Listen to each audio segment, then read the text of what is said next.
अब बात करेंगे, सबका हिसाब होगा में पाकिस्तान की। पीओके भी जाएगा और शहबाज की कुर्सी भी जाएगी। कंगाल पाकिस्तान के विनाश का काउंटडाउन पूरी तरीके से शुरू हो चुका है। एक तरफ पीओके में भारत मिलने के लिए विद्रोह की चिंगारी सुलग रही है, तो दूसरी तरफ इस्लामाबाद के तख्त पर बैठे प्रधानमंत्री शहबाज शरीफ की कुर्सी डोलते हुए नजर आ रही है। और ये बात कोई और नहीं बल्कि खुद पाकिस्तान के पूर्व वित्त मंत्री मिफ्ताह इस्माइल ने कही है। साफ साफ लफ्जों में कह दिया है कि साल 2026 शहबाज शरीफ के लिए आखिरी साल होने वाला है। यानी पाकिस्तान के टुकड़े होना और शहबाज की विदाई का पूरा हिसाब किताब तैयार कर लिया गया है। पाकिस्तान का भूगोल बदलने वाला है।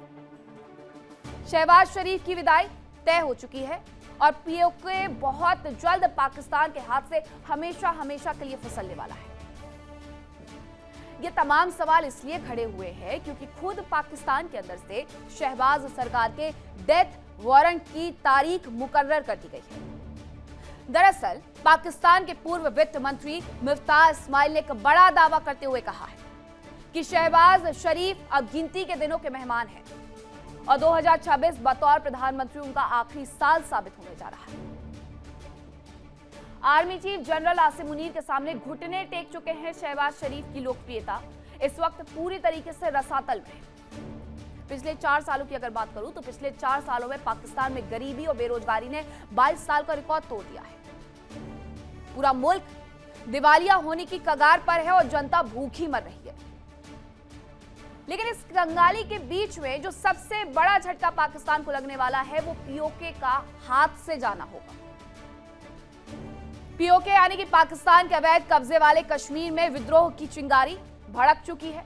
वहां की जनता सड़कों पर, ये देखिए, और ये चीख चीख करके कह रहे हैं कि उन्हें पाकिस्तान के जुल्म से आजादी चाहिए। एक तरफ अंदरूनी बगावत, दूसरी तरफ भारत का साफ और सख्त रुख। भारत ये साफ संदेश दे चुका है कि पीओके भारत का अभिन्न हिस्सा है और उसे वापस लेकर के ही दम लिया जाएगा। और जब देश के भीतर तख्ता पलट की स्क्रिप्ट लिखी जा रही हो, सीमा पर भारत का दबाव हो, तो पाकिस्तान का बचना नामुमकिन है। ज्योतिषियों से लेकर के पाकिस्तान के अपने राजनेता तक मान चुके हैं कि साल 2026 पाकिस्तान के लिए महाविनाश का साल साबित हो सकता है। एकदम साफ है कि शहबाज शरीफ की कुर्सी की उल्टी गिनती शुरू हो गई है और सेना देश पर पूरी तरीके से कब्जा करने को तैयार है। और यही तो वहां पर होता है तख्ता पलट के लिए। आसिम मुनीर भी यही तैयारी कर रहे हैं। पीओके पाकिस्तान के नक्शे से हटेगा। आज के शो में अपने खास मेहमानों से जानेंगे कि क्या साल 2026 के अंत में पाकिस्तान की राजनीति में बड़ा बदलाव लेकर के आएगा। लेकिन उसके पहले जरा ग्राफिक्स के माध्यम से समझिए कि आखिरकार पाकिस्तान में राजनीतिक अस्थिरता की टाइमलाइन क्या रही है। तो सबसे पहले आपको बताती हूं 1947 में क्या हुआ। लियाकत अली खान पहले प्रधानमंत्री बन गए। 1951 में हत्या हुई और कार्यकाल 4 वर्ष 2 माह का हुआ। 51 से लेकर के 53 तक ख्वाजा नाजिमुद्दीन गवर्नर जनरल ने पद से उन्हें हटा दिया। इनका कार्यकाल लगभग 1.5 साल का रहा। 53 से 58 के बीच में कई प्रधानमंत्री बदले गए। राजनीतिक अस्थिरता जारी रही और 58 में सैन्य शासन वहां पर लागू करना पड़ा। 73 से लेकर के 77 तक 4 साल। जुल्फिकार अली भुट्टो 1977 में जनरल जियाउल हक का तख्ता पलट हुआ और इनका कार्यकाल भी लगभग 4 साल का था।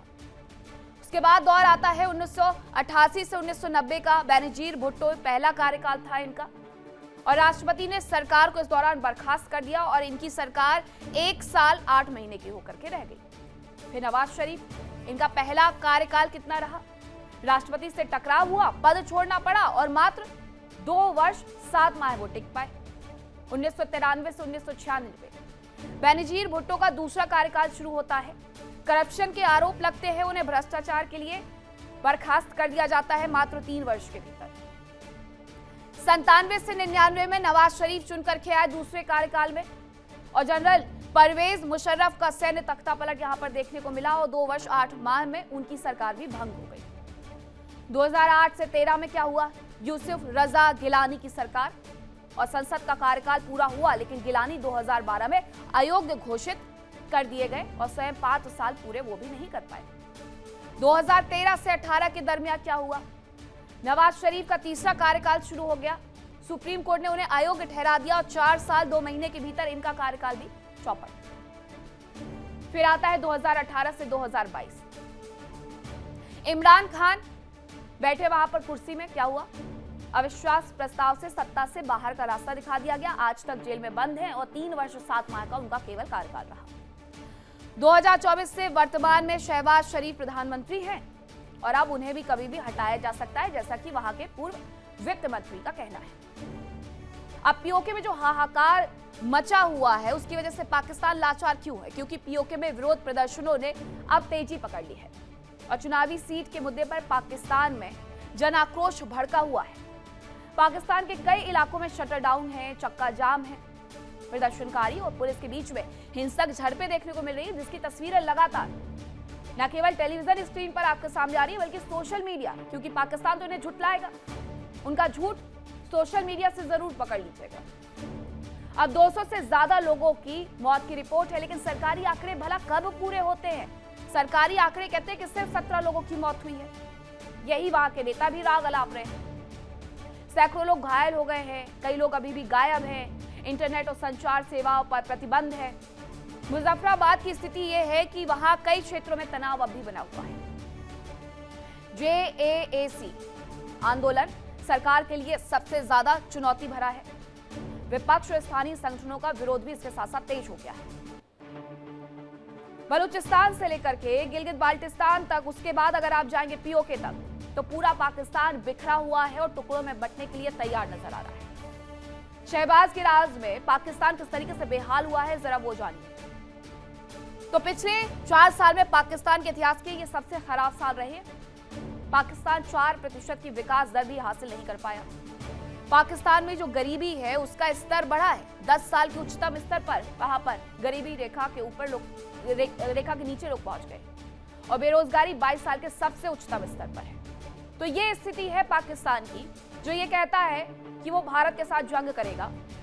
तो इनकी ये स्थिति बनी हुई है कि ये पीओके इनसे कभी भी छीन सकता है और खुद शहबाज शरीफ की कुर्सी कभी भी छीन सकती है। आज तक कोई भी प्रधानमंत्री आजादी के इतने वर्षों तक अपने कार्यकाल को पूरा नहीं कर पाया है, तो अब आगे भी क्या यही होने वाला है? समझेंगे अपने मेहमानों से, लेकिन उसके पहले एक छोटी सी रिपोर्ट देखिए।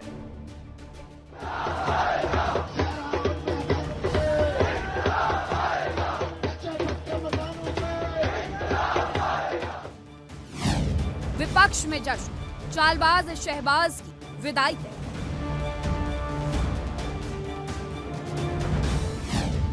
शहबाज का आखिरी साल, मंत्री के दावे से बवाल।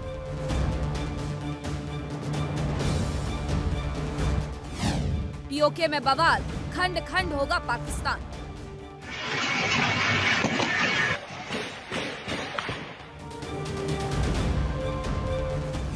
पाकिस्तान में संकट भारी, पीओके में हालात बेकाबू।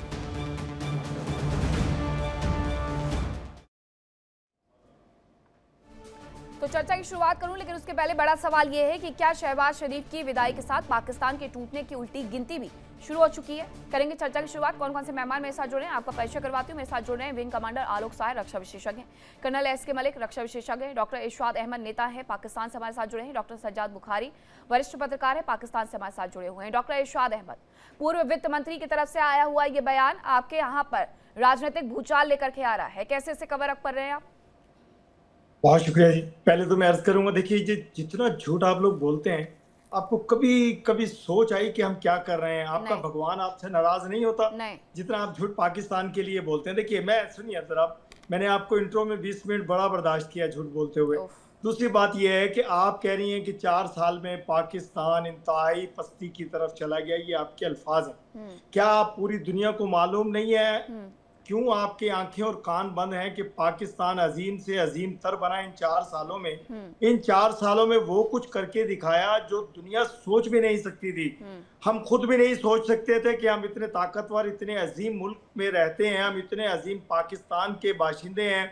हमारा पाकिस्तान, सबसे पहले पाकिस्तान जिंदाबाद, जिसका नारा पूरी दुनिया लगाती है। देखिए, जापान में भी पाकिस्तान के नारे, सऊदिया में भी पाकिस्तान के नारे, तुर्की, बांग्लादेश, हत्ता के हिंदुस्तान में भी पाकिस्तान जिंदाबाद के नारे लगाते हैं जो राहुल गांधी की पार्टी के लोग हैं। तो आप लोगों को इतना एहसास करना चाहिए कि पाकिस्तान के खिलाफ जब जहर उगलते हैं तो उस जहर का आधा घूंट आप खुद भी पिया करें, ताकि लोगों को मालूम पड़े कि आप कितना जहर उगलते हैं, जिसका असर पाकिस्तान पे नहीं होता। क्यों? इसलिए कि हमारा ईमान मजबूत है, हमारा मुल्क मजबूत है, हमारा दिल मजबूत है। क्यों आप राफेल राफेल सुबह से कर रहे थे, अब आप मेरे पाकिस्तान को तोड़ने पर आ गए।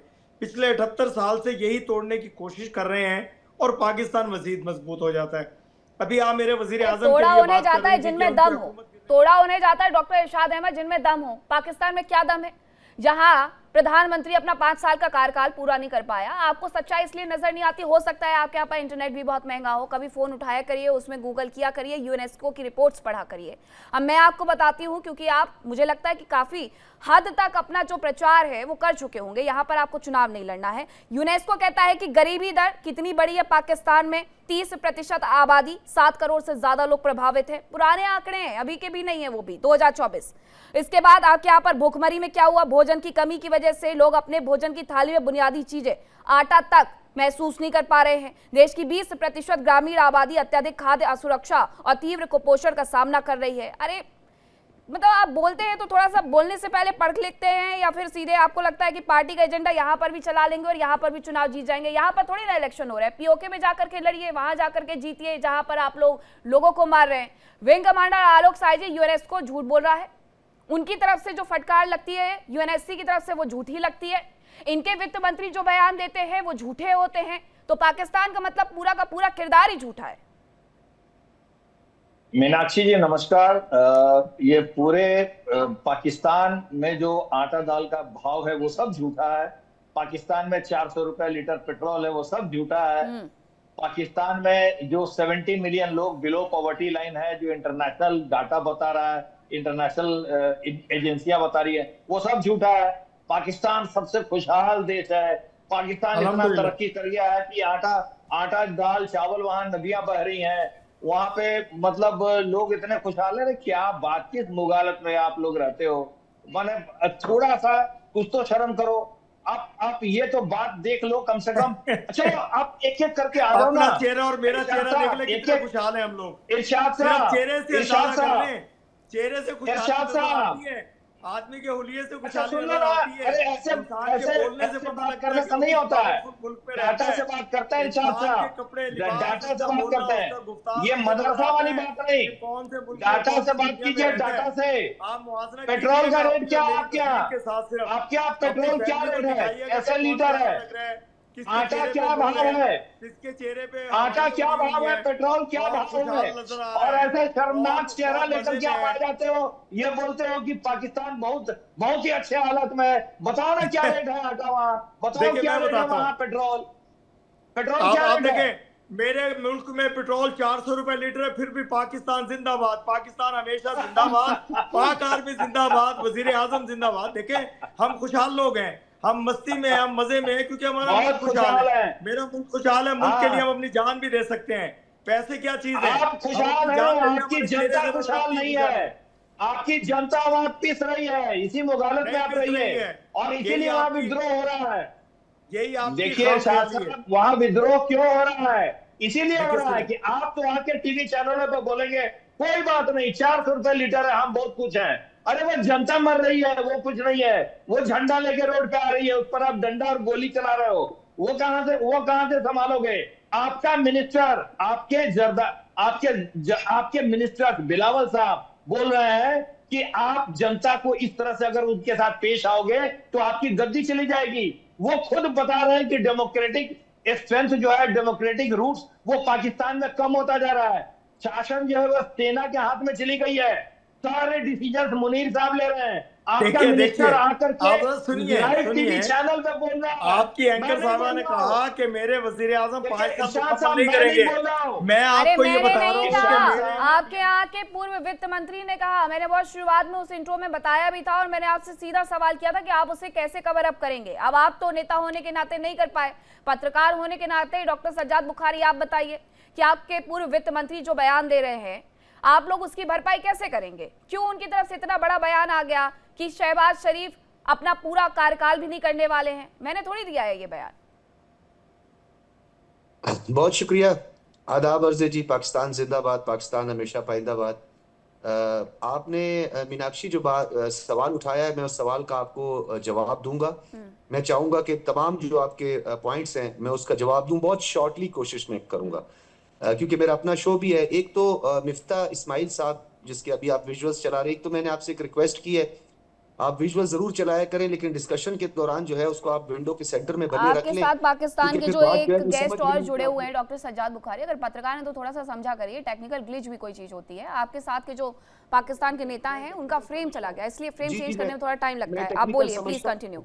जी टेक्निकल मैं समझता हूँ ना, मैं कोई आपको बीपर नहीं दे रहा कि आप ऑडियो में मेरी ऑडियो और आप उसको विजुअलाइज करें। आप बिल्कुल अच्छा मिफ्ता इस्माइल साहब, जी आप आज आई होंगी, मुझे 20 साल हो गए, ठीक है, इसी ब्रॉडकास्टिंग में। तो दूसरी बात ये है कि मैं आप ये बताता चलूं, जी सुन लें, आप सुन लें, आप थोड़ा सा भी आपने हौसले से सुन लें ताकि आपको पूरी मैं हकायक बता दूं। एक तो थोड़ी तस्दीक करता चलूं, पेट्रोल 299 रुपए, कहीं पे 400 रुपए नहीं है, और ये आज रात ये कल तक 260 रुपए को पहुंच जाएगा। और वो आलमी मार्केट में जो आपका खाम तेल है उसकी कीमतों में इजाफा जो था वो एक बहुत बड़ी वजह थी जिसकी बुनियाद पर जो है ये पेट्रोल की कीमतें जो है उसमें इजाफा हुआ था। तो एक तो ये मिफ्ता इस्माइल साहब को आप बार बार दिखा रहे हैं, मिफ्ता इस्माइल जो है वो चले हुए कारतूस हैं जो कि एक वक्त हमारे फॉर्मर जो फाइनेंस मिनिस्टर थे वो होते थे, और एक तो वो अपोजिशन में वो कोई मिनिस्टर थे। सुन लेना, आप सुन ले। डॉक्टर सज्जाद बुखारी, मतलब पाकिस्तान की पूरी फाइनेंशियल कंडीशन आपने एक ऐसे व्यक्ति के हाथ में रख दी थी जो फूके हुए कारतूस है। वेरी नाइस, आगे। हाँ, मुझसे चला हुआ कारतूस कहते हैं जो इस्तेमाल हो चुका हो, पहले वो फॉर्मर फाइनेंस मिनिस्टर थे, ठीक है। अच्छा, दूसरी बात ये कि आपने ये कहा कि जी पाकिस्तान को पता नहीं क्या हो गया। मैं आपको पाकिस्तान की 4 साल कारकर्दगी बताता हूँ, ठीक है। लास्ट मंथ में आप ब्लूमबर्ग 25, मैं सुनिएगा जी, सुन लीजिएगा, 25 मई ब्लूमबर्ग की अगर आप रिपोर्ट पढ़ लें तो उसमें पाकिस्तान को 10 सालों में सबसे ज्यादा माशी इस्तेहकाम का मुल्क करार दिया गया। ये ब्लूमबर्ग ने कहा है, किसी झंडू अखबार ने नहीं कहा। दूसरी बात, पाकिस्तान का जो स्टॉक एक्सचेंज का 100 इंडेक्स है ना, वो तारीख की बुलंदियों को छू रहा है, जो 1,80,000 का जो है 100 इंडेक्स पहुंच चुका है, ठीक है। दूसरी बात, तीसरी बात है ये जो इन्फ्लेशन थी जो 35% थी वो 4 साल में सिंगल डिजिट पर आ गई है, जो कि इस वक्त 6 से 7% है। अब आप मुझे ये बताएं, आपने परवीन शाही, आपकी दिफाई तज्जियाकार है, डिफेंस एनालिस्ट है, उन्होंने क्या कहा है? उन्होंने कहा है कि भारत ने बदतरीन सिफारती नाकामी का सामना किया और भारत पूरी दुनिया में बेवकत रह गया है। ये मैंने नहीं कहा, ये परवीन ने कहा है, परवीन साहनी ने कहा है, जो आपकी डिफेंस एनालिस्ट है, ठीक है। और आपको मैं और भी थोड़ा सा क्लियर करता चलूं, आपने मेरे ख्याल में द राइटर्स नहीं पढ़ा आज। अगर आप द राइटर आज पढ़ लेती तो आपकी तबीयत बहुत अच्छी हो जाती। पाकिस्तान ने 4 सालों में सबसे बड़ा जो काम किया, पाकिस्तान डिफॉल्ट का जो है यहाँ पे खेल खेला जा रहा था, तो डिफॉल्ट वालों के मुंह पे तमाचा मार के पाकिस्तान इस वक्त एक बेहतरीन दुनिया भर के अखबार पढ़ लेते हैं अपने आप का डॉन का, आपको पढ़ना याद नहीं रहता है। Economic survey 2026 to 27, poverty surges 7 PC और pushing 20 million people into financial distress in Balochistan area also. आप ये सब थोड़ी ना पढ़ते होंगे, वहां पर पढ़कर के आखिरकार क्या फायदा निकलेगा? अपने देश की रिपोर्ट्स नहीं पढ़नी चाहिए, ब्लूमबर्ग की पढ़नी चाहिए, जिसके सामने आपका ये पूर्व वित्त मंत्री फुका हुआ कारतूस बैठ करके आपके यहाँ के नेता के बारे में, प्रधानमंत्री के बारे में ये बोल रहा है कि वो अपना कार्यकाल पूरा नहीं करना चाहती है। ब्लूमबर्ग का मंच है। मुझे लग रहा है कि आपको तस्वीरें वहां तक मिल रही होंगी कर्नल मलिक। नहीं, डॉन भी पढ़ा करिए, 2026-27 का उनका इकोनॉमिक सर्वे पढ़ के आइए, और अगर नहीं पढ़े हैं तो प्लीज खोलिए अपने फोन पर और पढ़ के सुनाइए मुझे। बर्दाश्त नहीं हो रहा, बर्दाश्त करना उनको होता है ना जो सच बोलते हो, झूठों को कौन बर्दाश्त करेगा? झूठ 373 रुपए पेट्रोल की कीमत को 260 रुपए बताने वाले पत्रकार, और आप चाह रहे हैं कि मैं आपका झूठ सुन लूं, नेशनल मीडिया पर जाने। आपका पेट्रोल 400 रुपए हुआ ना, पाकिस्तान में 400 रुपए हुआ, तो आज के बाद इस मंच पे मैं नहीं बैठूंगा, वरना आप नहीं बैठेंगे। 373 का है, गूगल करिए, 373 का है, गूगल कर लीजिए। और अभी अभी आपके बैठे हुए नेता, जो ये कह रहे हैं कि 400 नहीं 450 रुपए है, फिर आप उनको जाकर के समझाइए। मीनाक्षी रजक को समझा के क्या मिल जाएगा? मुझे थोड़ी ना पाकिस्तान में आना है आपके यहाँ पर तेल खरीदने के लिए, कर्नल मलिक। अरे सच वहां सुना जाता है जहाँ बोला जाए, झूठ नहीं सुन पाते हैं। बोलिए मीनाक्षी जी। देखिए, मैं एक चीज बताऊं आपको कि ये बात नहीं है, हम जितने सालों से देख रहे हैं पाकिस्तान एजेंडा को आगे दौड़ाने में, एजेंडा को आगे रखने में सबसे आगे रहता है, और वहाँ के जो मेहमान हैं वो अब लेके आते हैं। कुछ चीजें उनकी ठीक भी हो सकती है, लेकिन कहने का मतलब है कि झूठ उतना भी बोलिए जितना बच जाए और जितना सबको एक्सेप्ट है। जो चीज ओपन डोमेन में है आपको कैसे दोहराते हैं? नहीं, मैं 1-to-1 नहीं हो रहा हूँ, मैं आपसे बात नहीं कर रहा हूँ, मैं ओवरऑल सुनो, मैं ओवरऑल सिचुएशन में कमेंट कर रहा हूँ। अगर मुझसे बात नहीं करें विंडो से हट जाए, विंडो से हट जाए, फिर मुझसे बात नहीं कर रहे तो। वो क्यों हट जाए? झूठ नहीं हटाइए, बोल रहे हैं यहाँ पे। सज्जाद बुखारी को हटाइए, हटाएंगे। कर्नल मलिक का टाइम था। Who are you? अच्छा मीनाक्षी जी मेरी बात सुनिए। हाँ। मीनाक्षी जी, आप पाकिस्तान के अंदर जो बवाल मचा हुआ है वो हिंदुस्तान मचाया हुआ है। बलूचिस्तान के अंदर जो बवाल मचाया है हिंदुस्तान मचाता है। चाइना को ये अपनी सारी गोल्ड माइन पट्टे पे दे देता है 99 के लिए। वहां का सोना निकाल निकाल के चाइना अमीर हो रहा है। बलूचिस्तानी लोग कहते हैं कि हमारी जो धरोहर है वो उनको क्यों दी जा रही है, ये इसमें हिंदुस्तान का रोल है। इसके अलावा जितना सी पैक है उसमें जीरो पैसा आ रहा है पिछले 2-3 वर्षों से, जरा देखिएगा, उसमें हिंदुस्तान का रोल है। हिंदुस्तान का रोल तो हर जगह ही है। अब वहां के लोग कह रहे हैं कि हमें हिंदुस्तान के अंदर जाना है, हम हिंदुस्तानी हैं, पाकिस्तानी से हमें कोई लेना देना नहीं है, इसमें हिंदुस्तान का रोल है। और इनको पाकिस्तान को चारों तरफ से, उधर से सैंडविच कर रखा है, उधर से अफगानी मार रहे हैं, इधर से बलोची मार रहे हैं, इधर से पीओके गिलगिट बाल्टिस्तान कर रहा है। और कहां इनका केंद्र है? केंद्र का रावलपिंडी है। रावलपिंडी वो पिंडी जिसके पीछे ये टेररिस्ट को छुपाते हैं और सालों छुपाते हैं, जिनको ले जाकर दरिया में फेंक दिया जाता है। आज तक उसका पता नहीं है कि फेंका किधर गया। तो ये लोग वो लोग हैं। इसके अलावा पैसा मांगते हैं, हर साइज का कटोरा रखते हैं अपने पॉकेट में और जाके कहते हैं कि प्रधानमंत्री, कौन प्रधानमंत्री होता है पूरी दुनिया के अंदर? वो कहते हैं कि हम जहां भी जाते हैं लोग हम पे कहते हैं कि आगे भीख मांगने के लिए, खुलेआम कहते हैं और कहते हैं भीख मांगना हमारी मजबूरी है। और ये इतने बड़े गिना रहे हैं अपने अपने जो पाकिस्तानी मेहमान है दोनों के दोनों, इतने अचीवमेंट गिनाए। अच्छी बात है, आप अपने कंट्री के लिए अचीवमेंट गिनाइए, लेकिन अगर गिनाते तो ये कहीं ना कहीं तो रिजल्ट होता। ये आपके इकोनॉमी में आपका फॉरेक्स कितना है आज की डेट में? बता दीजिए कितना है फॉरेक्स रिजर्व आपके पास? क्या है?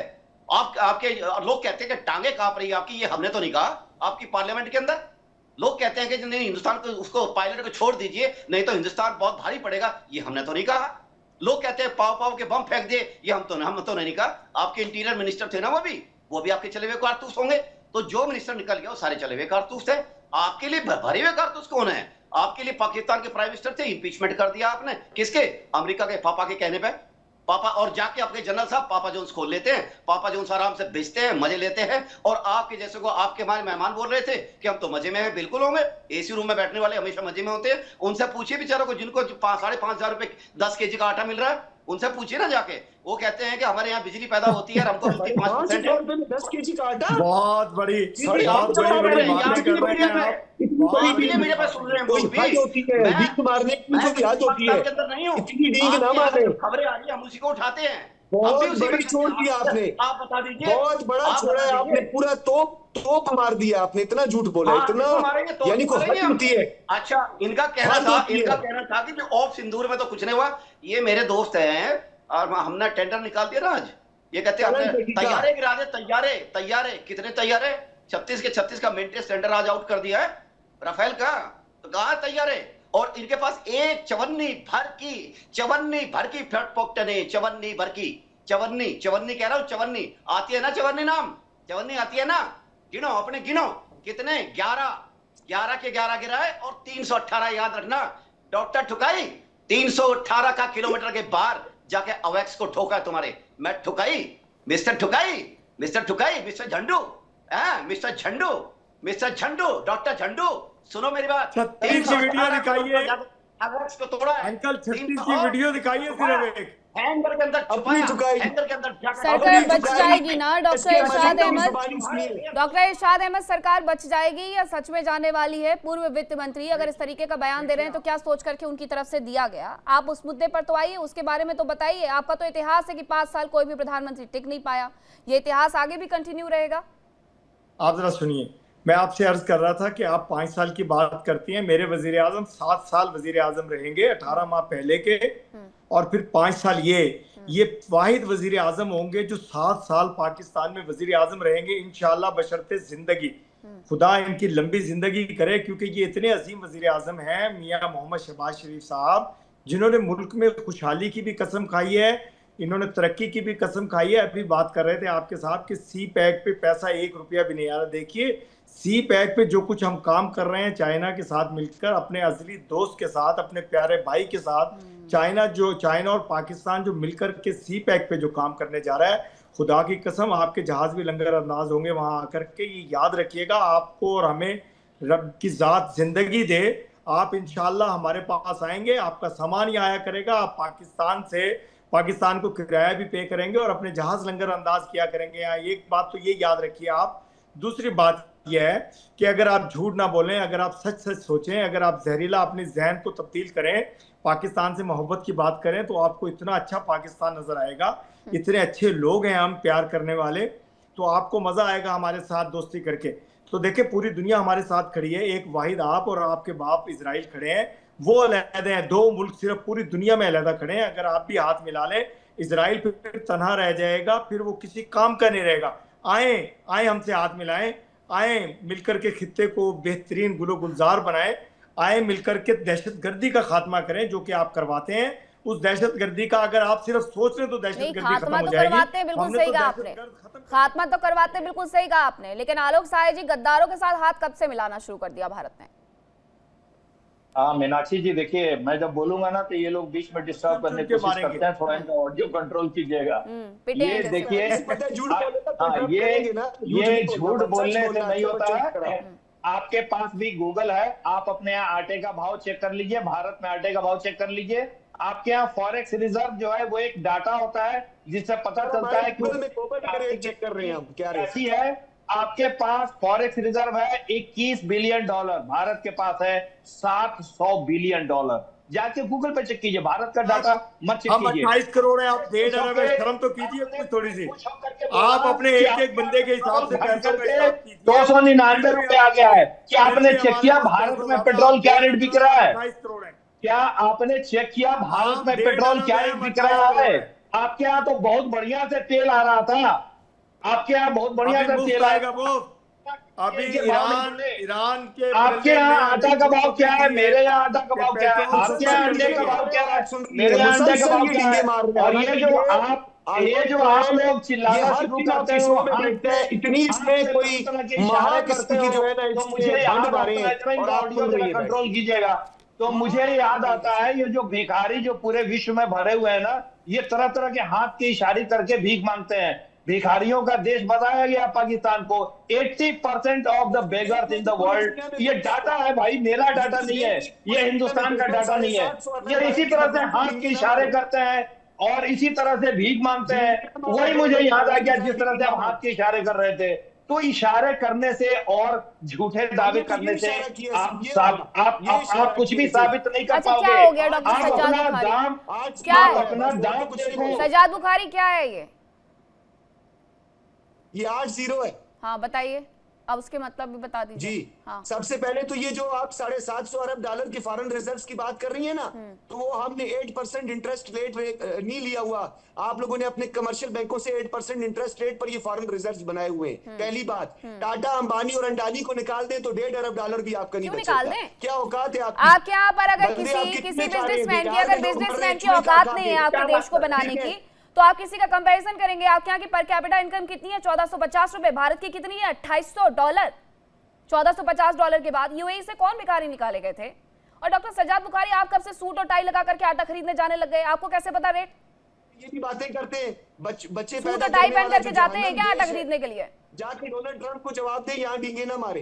अरे आप जाकर के देकर के आइए, जो आपको ये बोलते हैं कि उठ जाइए, आपके प्रधानमंत्री को, जो आपके यहाँ से वो बयान आते हैं कि हमें टॉयलेट पेपर की तरह अमेरिका हमेशा इस्तेमाल करता रहा है, आप जाकर के उन्हें समझाइए ना, हमें समझा के क्या फायदा होगा? ये अभी तक पत्थर का इस्तेमाल करते हैं। हाँ, आप ये बताइए, कल भी पूछा था आप ये बताइए, पीओके के हालात ठीक हो गए? टीटीपी ने अभी कितने पाकिस्तानी सैनिकों को मौत के घाट उतार दिया? अभी और कितनी जाफर एक्सप्रेस, कितने बार अभी किडनैप होने वाले हैं वहां पर जो जाफर एक्सप्रेस में जाते हैं लोग? कितने बार वो जाफर एक्सप्रेस में ब्लास्ट होने वाले हैं? जो मर्जी नहीं, ये फैक्ट है और आप बहुत अच्छे से जानते हैं। ये फैक्ट्स हैं और आप बहुत अच्छे से जानते हैं। उससे मुकर करके आप कोई पत्रकार नहीं बन जाएंगे। सुनिए डॉक्टर सज्जाद बुखारी, सुनिए, जाफर एक्सप्रेस कितने बार वहां पर ब्लास्ट हुए? टीटीपी ने आपके यहाँ पर कितने सैनिकों को रुखसत कर दिया? पीओके में हाल कैसे चल रहे हैं डॉक्टर सज्जाद बुखारी? आप अभी मेरी बात सुनती नहीं है। जब मैं आपको सवाल तो पूछने दीजिए। आप अपने टीवी में एंकर होंगे, यहाँ पर तो मैं ही हूँ, तो मुझे सवाल तो पूछने दीजिए। अब बोलिए। ये 400 रुपए का पहले यहाँ पेट्रोल बेच रहा था, ये जो इतना बड़ा खुद को तजियाकार बोलते हैं, मैं ये बदले तजियाकार है। आपकी भाषा समझ में नहीं आ रही है, लेकिन हाँ ये पता है कि आप कुछ ना कुछ तो गलत बोल रहे हैं, जो मत बोलिए। बोल रहे हैं ये किसको बोल रहे हैं मीनाक्षी जी? नहीं, मुझे इनकी भाषा समझ में नहीं आई। हमारे यहाँ पर क्योंकि इतनी भाषा का स्तर गिरा हुआ नहीं है। Doctor Sajjad Bukhari as a पत्रकार इसी भाषा का इस्तेमाल अपने टीवी चैनल्स पर भी करते होंगे अपने प्रोग्रामों में, तो हो सकता है, कोई बात नहीं, आप अपने मेहमानों को भी इसी शब्दों का इस्तेमाल करके संबोधित करते होंगे। लेकिन पीओके में हाल ठीक है ना? वो आटे के पीछे जो लोग भाग रहे थे उनके हाथ में आटा थमा दिया गया ना डॉक्टर सज्जाद बुखारी। मेरे शो का टाइम हो गया, वरना मैंने और भी धुलाई करनी थी। वो तो जाना ही पड़ेगा, वहां पर भी जाकर के पाकिस्तान की जनता से झूठ मत बोलिएगा। ये मिस्टर टुकाई बेशरम पत्रकार है मैम। क्या होता है कि ये आज की बात नहीं, ये जिस चैनल पे भी जाता है उसी चैनल पे ये दूसरों के अंदर कमी निकालता है। क्या होता है कि जब आप वक्ताओं को बुलाते हैं तो उनका काम होता है एक पक्ष को एनालाइज करके सामने रखना और उसके पक्ष में हो सकता है पाकिस्तान की अर्थव्यवस्था इसीलिए तो सर गर्त में जाते जा रही है। एक तरफ ऐसे डॉक्टर सज्जाद बुखारी जैसे दो कौड़ी के पत्रकार और डॉक्टर इरशाद अहमद जैसे दो कौड़ी के वहां के नेता, तो और क्या होगा? यही तो होगा। डॉक्टर इरशाद अहमद, आपने अपनी जनता से हमेशा झूठ बोला। आपने काम ही ऐसे किए हैं जहां आपको गालियां पड़नी चाहिए। पीओके में इसीलिए आपके लोगों को मारा जा रहा है और बलूचिस्तान में भी यही हो रहा है आपके साथ कि वहां आपके सैनिकों को घेर करके पीटा जा रहा है, मारा जा रहा है। अपने यहाँ के हालात सुधारिए। ये ब्लूमबर्ग की रिपोर्ट बाद में बताइएगा। ब्लूमबर्ग के सामने बैठ करके जो पूर्व वित्त मंत्री फूका हुआ कारतूस जो बयान दे रहा था उसको जाकर के जरा समझाइए कि आपके मुल्क में 7 साल रहने वाले हैं आपके वजीर आजम। बहुत धन्यवाद आप सभी का मेरे साथ चर्चा का हिस्सा बनने के लिए, मेरे साथ जुड़ने के लिए। फिलहाल वक्त एक छोटे से ब्रेक का है, कहीं मत जाइएगा, खबरों का सिलसिला लगातार जारी है। इंडिया डेली अब आपके स्मार्ट टीवी पर भी मौजूद है। देखिए इंडिया डेली 24/7 अब आपके स्मार्ट टीवी पर। इंडिया डेली मौजूद है सभी डिजिटल प्लेटफॉर्म पर लाइव और लगातार। इंडिया डेली 24/7 हर दिन राष्ट्र को समर्पित।